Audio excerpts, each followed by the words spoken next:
ఓం శ్రీ గురుభ్యో నమః. ఓం శ్రీ మాత్రే నమః. రవి, బుధుడు, శుక్రుడు, కుజుడు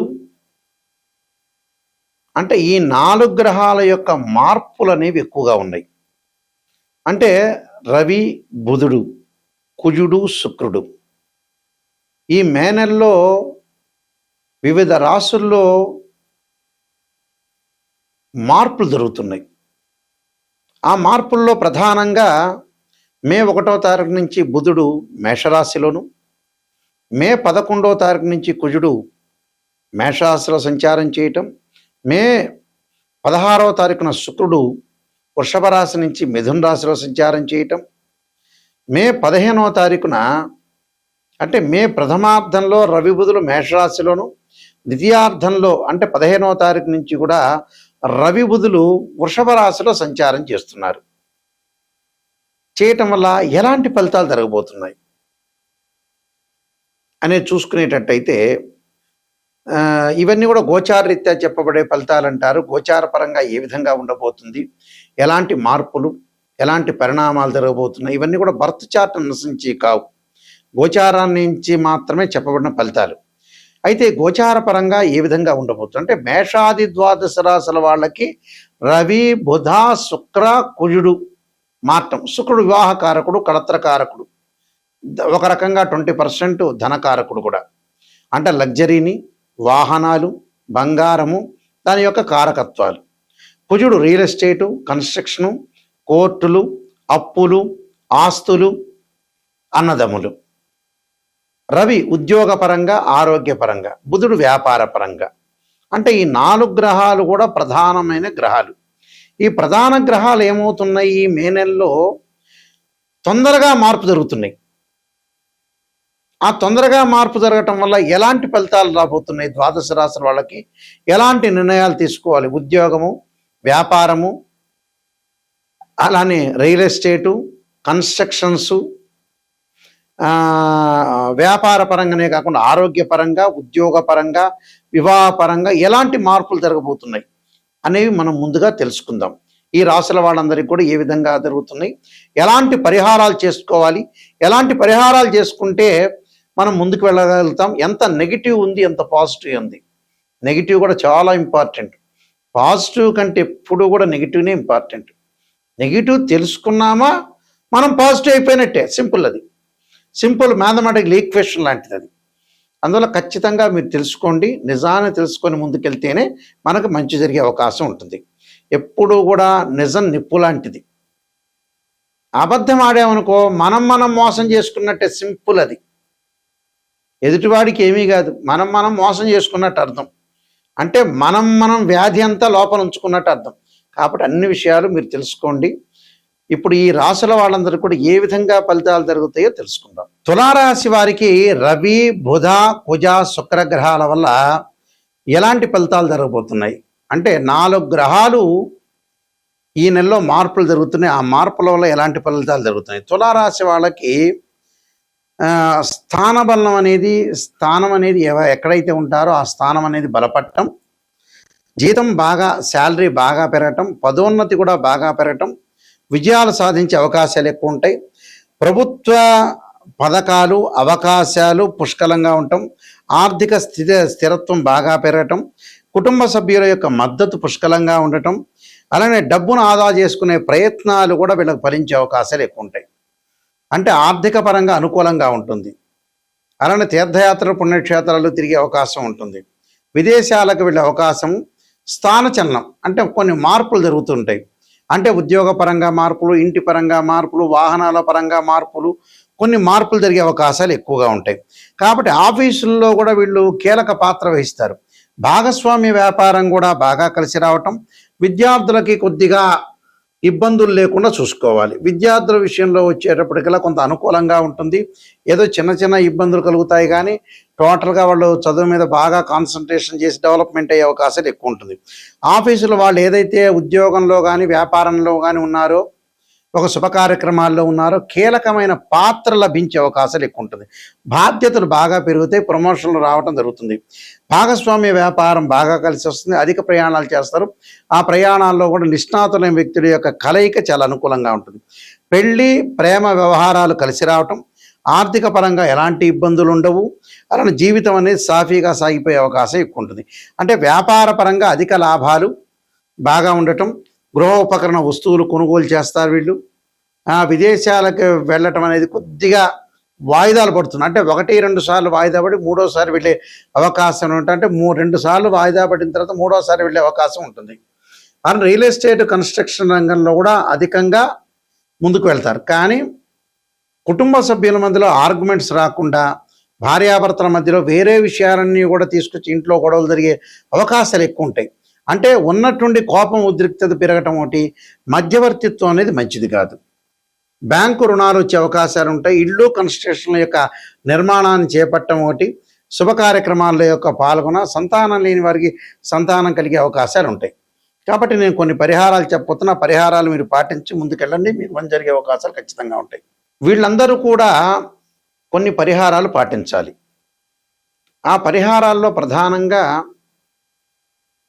పాటించే నిర్ణయాలు విషయంలో కానీ, ఈ నెలలో ఏదైతే గ్రహగమన గతులు మారిపోతున్నాయో ఆ గ్రహగమన గతుల్లో వీళ్ళందరూ కూడా అమ్మవారి యొక్క ఆరాధన చేయాలి. అంటే మహాకాళి, మహాలక్ష్మి, మహాసరస్వతి యొక్క ఆరాధన చేయాలి.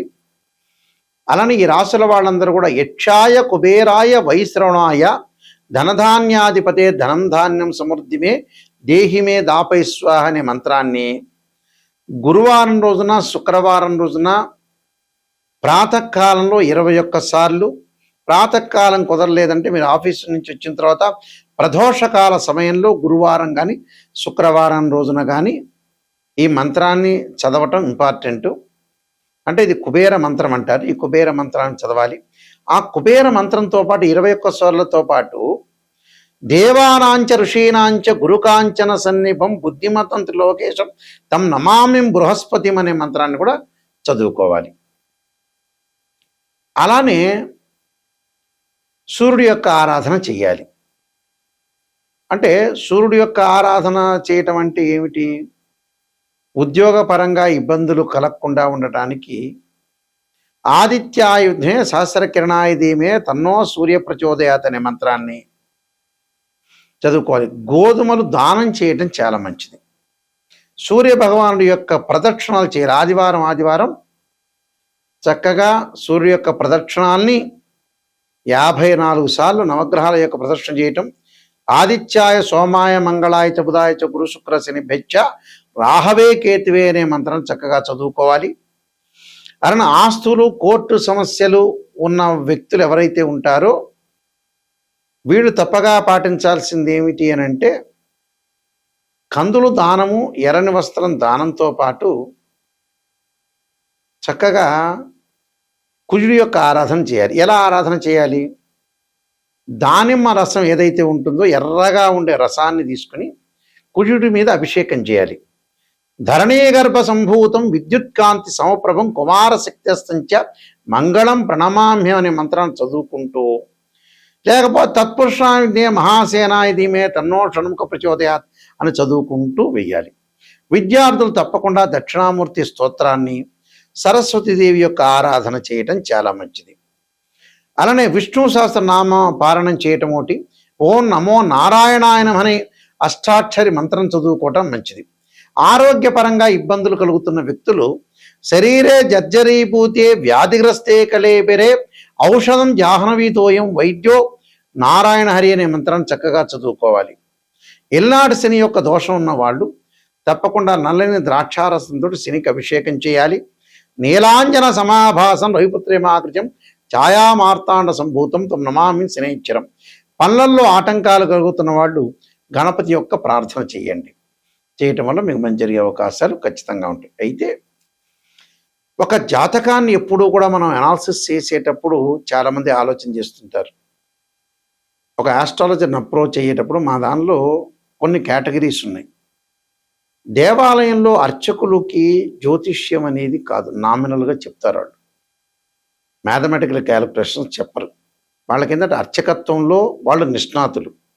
ఆ దేవాలయాన్ని చక్కగా చూసుకోవటం, పరిరక్షణ చేయటం, విగ్రహాన్ని చక్కగా కడగటము, విగ్రహానికి మంచి బట్టలు కట్టించడం, ధూపదీప నైవేద్యాలతో పూజ చేయటం, మంచిగా ఏదైతే శ్రీ సూక్తంతో, పురుష సూక్తంతో, శివుడికి రుద్రాభిషేకంతో, సుబ్రహ్మణ్య స్వామి యొక్క అష్టకము, అష్టోత్తర శతనామావళి, చక్కగా ధూపము, దీపము, నైవేద్యాలు, అలంకరణ, పుష్ప అలంకరణతోటి చేయటం అనేది వాళ్ళ విధి. ఒకవేళ నామినల్గా గురువు గారండి మా అబ్బాయి జాతకం ఎలా ఉందంటే సింపుల్గా ఈ రాశి అవుతుంది, ఈ నక్షత్రం అవుతుంది, ఈ గణం అవుతుంది, ఈ ఈ యోని అవుతుంది, ఈ పాదం అవుతుంది అని మాత్రం సింపుల్గా చెప్తారు. అంటే గణాన్ని చెబుతారు, పాదాన్ని చెబుతారు, అలానే చిన్నవన్నీ కూడా చెబుతుంటారు. అంటే రాయి పాదం అవుతుందని, మనిషి గణం అవుతుందని, ఎరుకయ్యారా, ఏనుగయ్యారా, జంతు సంబంధించిన చెబుతారు. అంతవరకు మాత్రం చెబుతారు వాళ్ళు. పురోహితులు వచ్చేటప్పటికల్లా ఇంటిలో సత్యనారాయణ స్వామి వ్రతాలు, వివాహ ఉపనయనాలు, అలానే హోమాలు ఇలాంటివి చేస్తుంటారు. మూడో కేటగిరీ వచ్చే సిద్ధాంతులు అంటారు. అంటే మూడో కేటగిరీ అని అంటే మనం లెక్క వేసుకునేటప్పుడు సహజంగా అది రెండో కేటగిరీకి సంబంధించి సిద్ధాంతులు ఉంటారు. ఇంకో కేటగిరీలో సిద్ధాంతులు వచ్చేటప్పుడు ఆస్ట్రాలజీ పరంగా మ్యాథమెటికల్ క్యాలిక్యులేషన్ వేసి అందులో హయ్యర్ ఆస్ట్రాలజీ ఎడ్యుకేటెడ్గా చదువుకున్న వ్యక్తులు ఏంటంటే మాలాంటి వ్యక్తులు మ్యాథమెటికల్ అనాలిసిస్ చేస్తాం. మేము సూర్యోదయ కాలమానానికి లెక్క వేయటానికి ట్రిగనామెట్రీ లాగరిథమ్స్ని మనం యూజ్ చేస్తాం. గడియలు, విగిడియలు, తిథి ఎలా వస్తుంది, నక్షత్రం ఎలా వస్తుంది, యోగం ఎలా వస్తుంది, కరణం ఎలా వస్తుంది. అలానే గురువు మకర రాశిలో 5 డిగ్రీల్లో నీచైతే 5 డిగ్రీలు దాటిన పరమనీచని, ఎక్కడ ఉచ్చస్థానాలు, ఎక్కడ నీచ స్థానాలు, బుధుడి కన్యారాశి స్వక్షేత్రము, ఉచ్చస్థానం అలా నీచస్థానం మీనరాశి అని, గురువుకి మకర రాశి నీచరాశి అని, ఉచ్చస్థానం కర్కాటకం అని, స్వక్షేత్రాలు ధనస్సు మీనాలని, ఇలా మేము అనాలిసిస్ చేస్తాం, డిగ్రీలో క్యాలిక్యులేషన్ చేస్తాం. అలానే ద్వాదశ భావాల్లో భావాధిపతులు వేరు, రాస్యాధిపతులు వేరు, ఆ గడిలో ఉన్న గ్రహం వేరు. భావాధిపతి అంటే ఏమిటంటే సహజంగా అన్ని మీకు మీ పరిభాషలో చెప్పారంటే భావాధిపతి అంటే ఇంటి ఓనర్, రాస్యాధిపతి అని అంటే బిల్డర్, అలానే ఆ గడిలో ఉన్న గ్రహం అంటే రెంట్కున్న వాళ్ళు అని అర్థం. అంటే తనుభావానికి రవి, ధనభావానికి గురువు, తృతీయ భావానికి సోదర భావానికి కుజుడు, అలానే మాతృభావానికి చంద్రుడు, పంచమ భావానికి గురువు, సోదర భావానికి కుజుడు, సప్తమ భావానికి శుక్రుడు, అష్టమ భావానికి శని, ఇలా భావాధిపతులను అనాలిసిస్ చేయాలి, రాస్యాధిపతులను అనాలిసిస్ చేయాలి. ఒక రాశిచక్రంలో మనకు తేలలేదనుకోండి, మనం డాక్టర్ దగ్గరికి వెళ్తాం, ఎక్స్రే తీస్తాడు, కుదరట్లేదు, ఎక్స్రే కరెక్ట్గా రావట్లేదని స్కానింగ్ తీయని అంటాడు. స్కానింగ్ సరిగా కనపడలేదనుకోండి, సిటీ స్కాన్, ఎంఆర్ఐ స్కాన్ తీస్తారు. అలానే రాశిచక్రంలో మనం ఏదైతే గ్రహస్థితి అనేది కరెక్ట్గా తెలియదో, అనుమానం వస్తుందో, ఎంబటే ఒక వివాహానికి నవాంశాన్ని చూస్తాం, భావచక్రాన్ని చూస్తాం. వృత్తిపరంగా ఎలా ఉంది అని అంటే రాశిచక్రము, దశమాంశం, భావచక్రము, దశలో అంతర్దశలు. సంతానం కలుగుతుందా లేదా అంటే రాశిచక్రము, సప్తమాంశ చక్రం, భావచక్రము, దశలు, అంతర్దశలు. ఇలా మ్యాథమెటికల్గా డివిజనబుల్ చార్ట్స్ ఉంటాయి 16. ఈ 16 డివిజనబుల్ చార్ట్స్ చెప్తేనే కరెక్ట్. ఇప్పుడు ఇంకొక విషయాన్ని ఏంటంటే ఒక ఆస్ట్రాలజర్ని మీరు అప్రోచ్ అయ్యేటప్పుడు, గురువుగారు నిజం చెప్పండి, మాకు నెగిటివ్ అయినా పర్వాలేదు అంటే అసత్య దూరంలో ఎప్పుడూ కూడా ఉండకూడదు. సత్య దూరం అంటారు చూసారా, నిజాన్ని చెప్పించుకున్నాను అనుకోండి, ఆ నెగిటివ్లోంచి మీరు పాజిటివ్ వచ్చే అవకాశం ఉంటుంది. అబద్ధం వల్ల పెద్దగా జ్యోతిష్యం చెప్పించుకోవడం లాభం లేదండి, మీ డబ్బులు వేస్ట్ అవుతాయి. ఆ డబ్బులు ఏదో పక్కన వాళ్ళకి ఇస్తే, పక్కింటి వాళ్ళు ఎవడో ఉంటాడు కదా, వాడు ఇంద్రుడు అవుతాడు, చంద్రుడు అవుతాడు, చంద్రబాబు నాయుడు తర్వాత మీరే ముఖ్యమంత్రి అవుతారని చెబుతాడు ఆటోమేటిక్గా. అలా చెప్పించుకోవచ్చు. ఆస్ట్రాలజీని అప్రోచ్ అయ్యేటప్పుడు నిజం తెలుసుకుంటే మాత్రమే ఆస్ట్రాలజీని అప్రోచ్ కావాలి. నేననే కాదు, ఎవరినైనా సరే. ఎందుకంటే నా బాధ్యత ఉంటుంది కాబట్టి, నేను చాలా సీనియర్ని, మా ఫాదరు, గ్రాండ్ ఫాదర్ అందరూ సిద్ధాంతులు కాబట్టి మేము వంశపారంపర్యంగా ఈరోజు చెప్పటం కాదు. అన్ని రకరకాల ఛానల్స్ అన్నీ కూడా, ఎక్కువ ఛానల్స్ నాతోనే డివోషనల్ స్టార్ట్ అయినాయి. చాలా హైదరాబాద్లో ఉండే నెంబర్ ఆఫ్ ఛానల్స్ కానీ అవన్నీ కూడా నాతోనే స్టార్ట్ అయినాయి. నేను రాజమండ్రి మోహన్ పబ్లికేషన్ రైటర్ని కూడా. కాలసర్పయోగము, కాలసర్పయోగ చంద్రిక, రాహుకేతువులు, ఛాయాగ్రహాలు, స్వప్నశాస్త్రము, అలానే బృహత్ పరిహార సింధు, జాతక చంద్రిక, వివాహ మార్తాండము, పుత్ర గణపతి వ్రతము, సర్వదేవత గోత్రులు పార్ట్ 1 పార్ట్ 2, ఇలాంటి ప్రొడక్షన్ ఆఫ్ ఆస్ట్రాలజీ, ఇలాంటి చాలా గ్రంథాలన్నీ కూడా నేను రాశాను. మా వెబ్సైట్ nayakanti.com, nayakanti.in. నెగిటివ్ ఏదైతే నిజంగా తెలుసుకొని జాతకపరంగా తెలుసుకునే గురువు గారి ద్వారా, నాయకంటి మల్లికార్జున శర్మ గారి ద్వారా నేను బాగుపడతాననే వ్యక్తులు మాత్రమే నాకు ఫోన్ చేయండి. కాలక్షేపానికి చేయొద్దండి.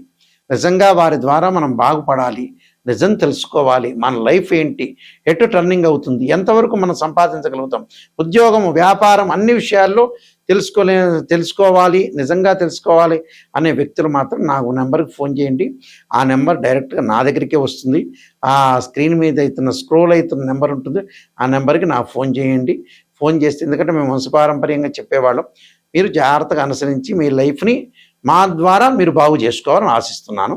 మీ అందరికి కూడా శ్రీ పరమేశ్వరుడి యొక్క కరుణాకటాక్షం ఉండాలని ఆశిస్తూ సర్వే జనా సుఖినో భవంతు.